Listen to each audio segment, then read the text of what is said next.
नमस्कार साथियों। स्वागत है आपका अमृत ज्ञान गाथा में। बहुत समय पहले की बात है। एक तालाब नदी से जुड़ा हुआ था। उस तालाब में मछलियां भी रहती थी और कछुआ भी रहता था। जब कभी तालाब में पानी कम हो जाता था तो मछलियां और कछुआ तैरकर नदी में आ जाते थे, क्योंकि आप जानते हैं दोनों जल के प्राणी हैं। एक बार जब तालाब में पानी कम हुआ, मछलियां तो तैरकर नदी में आ गई, पर कछुआ ठहरा आलसी। वो वहीं तालाब में बना रहा।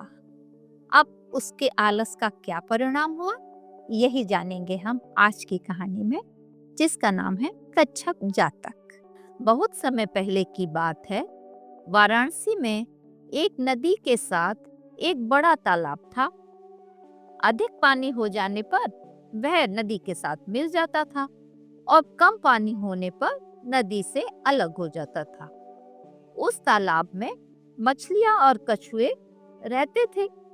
वे पहले से ही जान जाते थे इस वर्ष अच्छी वर्षा होगी या कम वर्षा होगी।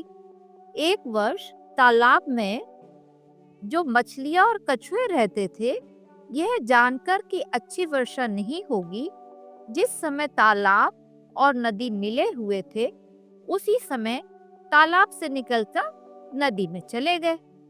पर कछुआ बोला, मैं यहाँ पैदा हुआ हूँ, बड़ा हुआ हूँ, यही मेरे माता पिता रहे हैं, मैं इस तालाब को छोड़कर नहीं जा सकता।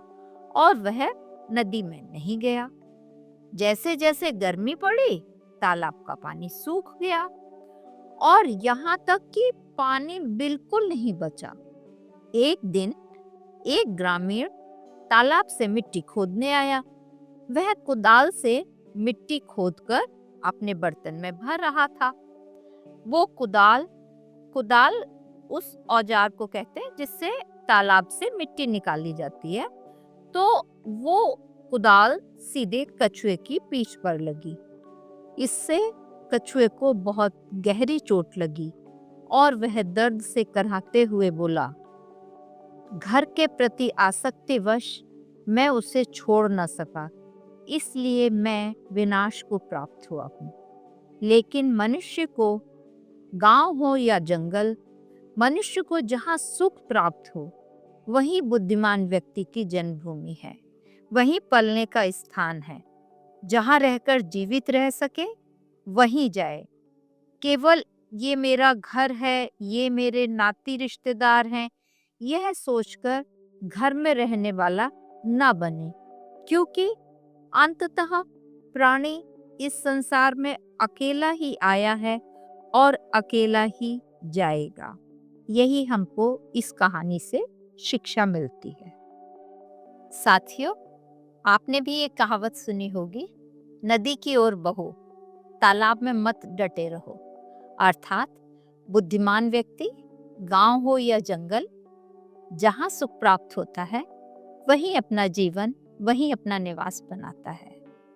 अंत तक हमारे साथ बने रहने के लिए आप सबका बहुत बहुत धन्यवाद। हम इसी प्रकार की और जातक स्टोरीज, मॉरल स्टोरीज आपके लिए लाते रहेंगे।